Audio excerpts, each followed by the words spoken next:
आज आपण ना बीडीएस मधल्या बुद्धिमत्तेतील कोडी आणि कूट प्रश्न काल आपण पाहिलं एक माहितीचं विश्लेषण. त्यामध्ये एका लाईनीत बसलेले आहेत आणि मध्ये कोण बसले, डाव्या बाजूला कोण बसले, उजव्या बाजूला कोण बसले, अशा प्रकारची उदाहरणं आपण पाहिली. आता ह्या कोडी आणि कूट प्रश्नामध्ये कॅलेंडरवर प्रश्न असू शकतात. आता कॅलेंडरची अशी गंमत आहे, त्यात तुम्हाला असे प्रश्न येतात की शाळेचे खेळ महिन्याच्या पहिल्या मंगळवारी सुरू झाले आणि महिन्याच्या 25 तारखेला संपले, ज्या दिवशी चौथा मंगळवार होता. आणि त्याच्या काय दिले, प्रश्न क्रमांक 2 व 3 ची उत्तरे खालील माहितीच्या आधारे द्या. ह्या माहितीच्या आधारे ह्या प्रश्नांची उत्तरं द्यायची आहेत. है का नाही? माहिती एकच दिलेली असू शकते आणि त्या असू शकते म्हणजे त्यावर दोन किंवा तीन प्रश्न सुद्धा असू शकतात. मग माहिती वाचायचं, त्या माहितीचं इथं विश्लेषण करायचं आणि हे प्रश्न सोडवायचे. असे साधे सिंपल उदाहरणं असतात, पण आपल्याला थोडंसं डोकं लावावं लागतं. ह्या घटकाचंच नाव असं आहे की कूट प्रश्न. कूट म्हणजे काय? पझल, म्हणजे कोडी टाकलेले असतात, फक्त आपल्याला ते उलगडता आलं पाहिजे. आता यामध्ये बघा, आपण हे उदाहरण सोडवूया आणि उदाहरण सोडवल्यानंतर आपण हे प्रश्न सोडवूया आणि ह्या प्रश्नांची उत्तर काढल्यानंतर मी त्याचं स्पष्टीकरण तुम्हाला देतो. आता शाळेचे खेळ महिन्याच्या पहिल्या मंगळवारी सुरू झाले आणि महिन्याच्या 25 तारखेला संपले. किती तारखेला संपले? 25 तारखेला, ज्या दिवशी चौथा मंगळवार होता. 25 तारखेला संपले. सुरू कधी झाले? खेळ सुरू कधी झाले? पहिल्या मंगळवारी.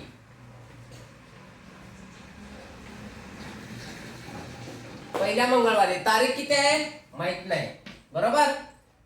आणि महिन्याच्या 25 तारखेला संपले. संपले कधी? खेळ संपले कधी? ज्या दिवशी चौथा मंगळवार होता. चौथ्या मंगळवारी. किती तारीख होती? 25 तारखेला होते, काय का नाही? मंगळवारी 25 तारखेला होता.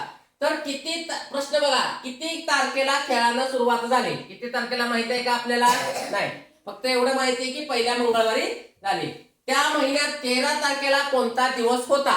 हा एक प्रश्न आहे. अगोदर हे किती तारखेला सुरुवात झाली हे काढायचं. आता मला सांगा, चौथ्या मंगळवारी किती तारीख आहे? 25.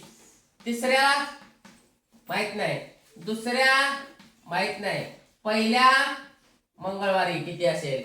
मग चौथ्या मंगळवारी 25 असेल तर पहिल्या मंगळवारी किती असेल? हे बघा, 7 दिवसाचा फरक असतो. आज कोणता वार आहे? गुरुवार आहे. तर पुढचा गुरुवार कोणत्या तारखे असेल? आज तारीख किती आहे? 11 आहे. तर पुढच्या गुरुवारी किती तारीख असेल? 11 आणि 7 18 तारीख असेल. म्हणजे आणि ह्याच्या मागच्या गुरुवारी किती तारीख असेल? 11तून 7 घालवा. 11तून 7 गेले 4. म्हणजे मागचं काढायचं असेल तर 7 वजा करत यायचे. आता चौथ्या मंगळवारी 25 तारीख आहे, तर तिसऱ्या मंगळवारी किती असणार आहे? 25 वजा 7 18, बरोबर. तिसऱ्या मंगळवारी 18 असेल तर दुसऱ्या मंगळवारी किती असेल? 18तून 7 वजा गेले 11. दुसऱ्या मंगळवारी 11 असेल तर पहिल्या मंगळवारी किती असणार आहे? 11तून 7 गेले 4. म्हणजे पहिल्या मंगळवारी किती तारीख आहे? 4. म्हणजे पहिल्या मंगळवारी खेळ सुरू झाले. किती तारखेला सुरू झाले? 4 तारखेला, बरोबर. आता प्रश्न दुसरा होता, त्या महिन्यात 13 तारखेला कोणता दिवस आहे? आता आपण माहिती इथं लिहिलेली आहे, काढलेली आहे, बरोबर. मग पहिल्या तारखेला 4 तारीख आहे. मग पुढच्या मंगळवारी किती तारीख असणार आहे? 4 आणि 7 11 तारीख असणार आहे दुसऱ्या मंगळवारी. त्या मंगळवार नंतर 13 हे मंगळ आहे 11 तारखेला. मग 12ला किती असेल? कोणता वार असेल? बुधवार. 13ला कोणता वार असेल? गुरुवार, आहे का नाही? म्हणजे त्या महिन्यात 13 तारखेला कोणता वार दिवस होता? गुरुवार. मग या प्रश्नाचं उत्तर गुरुवार. आता बघा, तुम्हाला विचारलं आज किती तारीख आहे? 11. कितवा गुरुवार आहे या महिन्यातला? दुसरा आहे ना, 1 2. मग मला सांगा चौथ्या गुरुवारी किती तारीख असेल? 1 2 3 4 25. म्हणजे आज 11 आहे, दुसऱ्या गुरुवारी 11 आहे. चौथ्या गुरुवारी किती असणार आहे? दुसऱ्या गुरुवारी 11 आणि 7 18 आणि त्याच्या पुढे 18 आणि 7 25. म्हणजे किती असणार आहे? 25 तारीख असणार आहे. समजा असा प्रश्न विचारला, चौथ्या शनिवारी 27 तारीख होते. चौथ्या शनिवारी 27 तारीख होते, तर पहिल्या शनिवारी किती तारीख असेल? 6. आता मी दुसरं सांगतो तुम्हाला एक उदाहरण. पाचव्या शनिवारी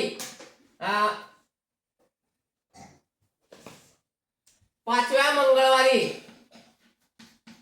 30 तारीख आहे. 5व्या मंगळवारी 30 तारीख आहे, तर दुसऱ्या मंगळवारी किती तारीख असेल? बघा 5व्या मंगळवारी 30 तारीख आहे. 5व्या 30. मग ती चौथ्या किती असणार आहे? 30 आणि 7 30 वजा 7 23. मग तिसऱ्या मंगळवारी किती असणार आहे? 30 मधनं 7 23. 23 मधनं 7 16. 16 मधनं 7 9 आहे का नाही? हा 5वा 4था 3रा 2रा 4 पहिला. असे बोटांवरनं सुद्धा तुम्ही मोजू शकता. लक्षात आलं? अशा पद्धतीनं या कूट प्रश्नातला अशा पद्धतीचा प्रश्न तुम्ही स्वतः 2 प्रश्न बनवा, म्हणजे तुम्हाला लक्षात येईल. ओके.